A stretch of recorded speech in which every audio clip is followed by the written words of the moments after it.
What's up, everyone?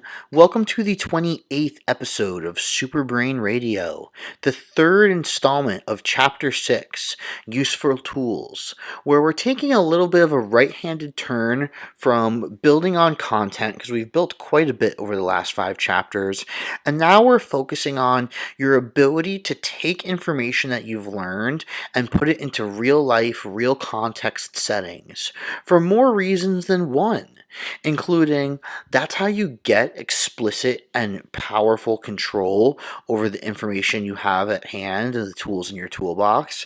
That's how you further create a relationship to the actual academia that you're attempting to learn, which will foster greater learning in general. And finally, it's an opportunity to see how all these interconnected pieces of data and episodes that we've accrued are actually connected in a web.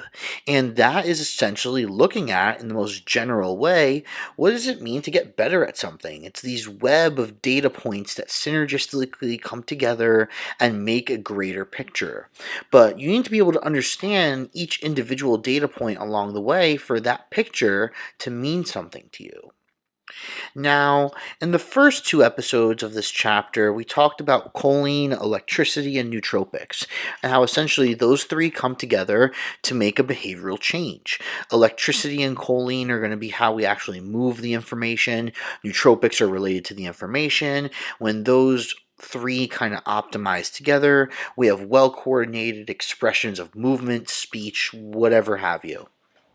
Now, for the third and fourth episodes, we're going to zoom out just a tiny bit and start talking about how do you plan things over time?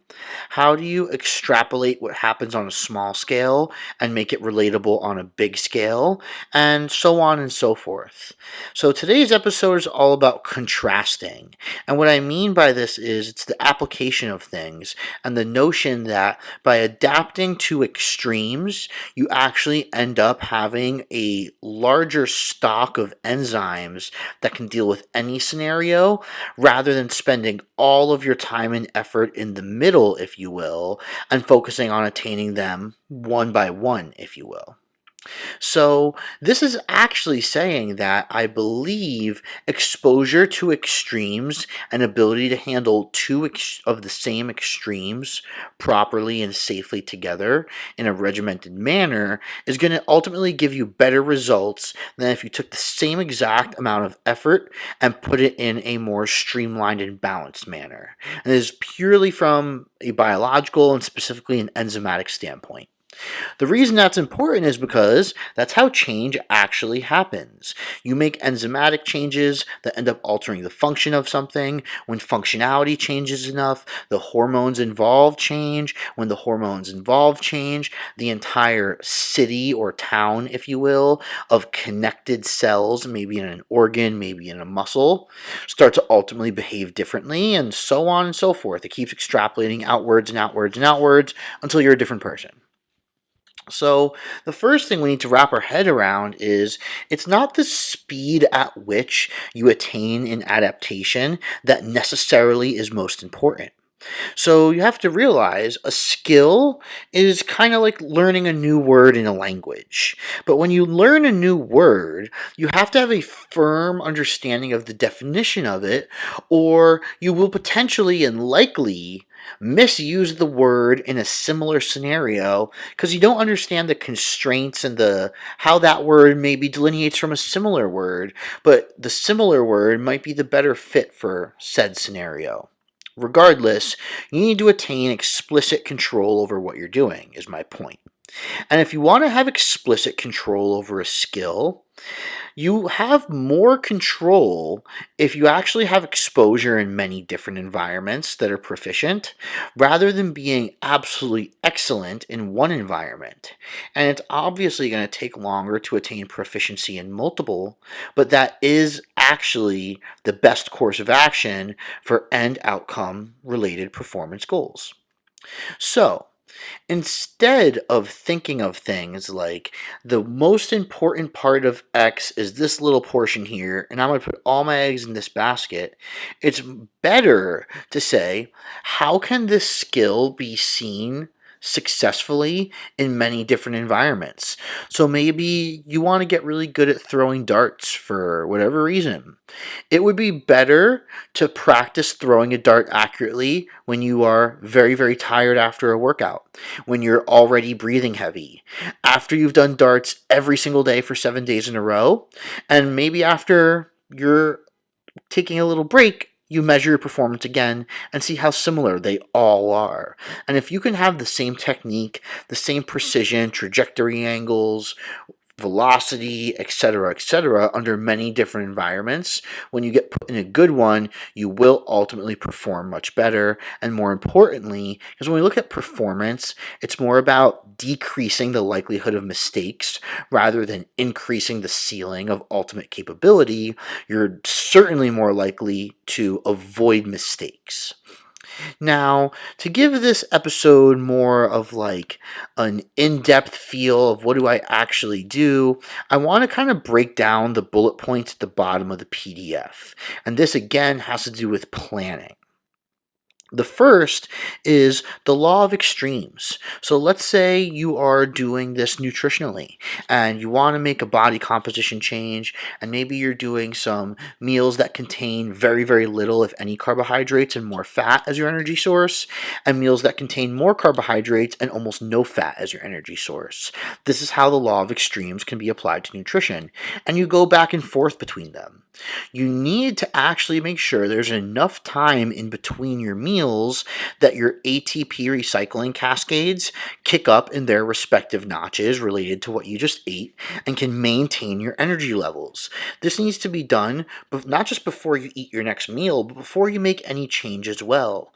And then we start to realize that your rate of changing things is relative to your rate of being able to adjust to the changes in the first place.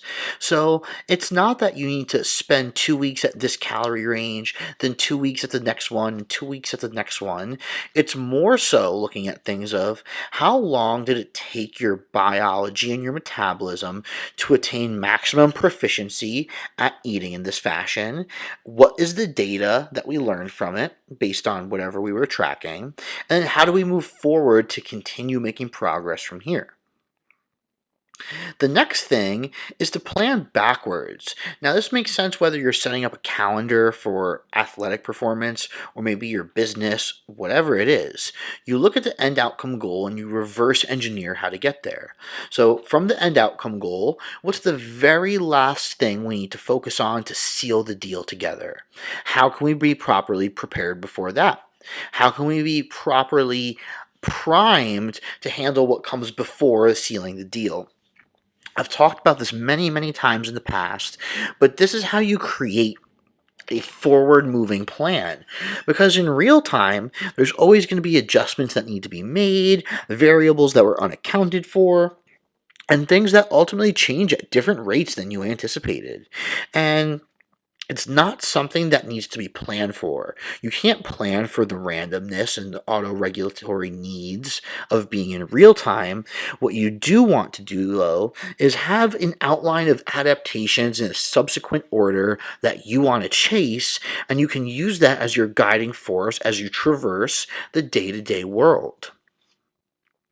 Lastly, capitalize on novelty and think about yourself as cruising on a sine wave. And this sine wave can be looked at as a general one, your just total performance as a whole. And you can also break that down into multiple sine waves, meaning what's my excellence capacity? What's my capacity of 90% good enough? What's my capacity to recover in between practice sets themselves and in between days of practice? So on and so forth. You look at where these sine waves are, and you ultimately look to move in a linear direction. So always going forward. But the caveat to a sine wave is that it's not moving in an exponentially linear direction. It's coming up and down and up and down, and there's a trend line in the middle. In my mind, circling now back to the beginning of the episode, I actually want to spend as little time as possible where the actual imaginary trend line exists. What I look to do oftentimes as a coach is to expand the hills and valleys of the sine waves themselves even greater over time and allow that trend line to therefore increase in a slightly more accelerated manner. This takes a lot more thinking, needs a lot more information about the person, and also requires a lot more discipline. But it's been shown time and time again in myself and people I've mentored, athletes, and people who even self-prescribe this that I've worked with via consults notice that not only does it seem to make sense in real life when you plan things, like you notice that, hey, like nuts are actually kind of the perfect macronutrient profile for a low glucose containing meal. And it also turns out that cereal is kind of the perfect macronutrient profile for a very low fat containing meal. And things just start out to plan, as well as the training. It feels very right to have a session during the week where you put all of your emphasis on being absolutely perfect, the same way it feels right to sometimes take the restraints off precision a little bit and allow you to just work very, very hard and probably breathe very heavy along the way. All of this exists, though, within your realm of capability. If you push either end of the sine wave too far outside of what you're already capable of handling, there is a very high likelihood you get some adverse side effects that could ultimately impede your progress. So that's why this is a bit more advanced. However, the return is certainly there if you can just take the time to think about it.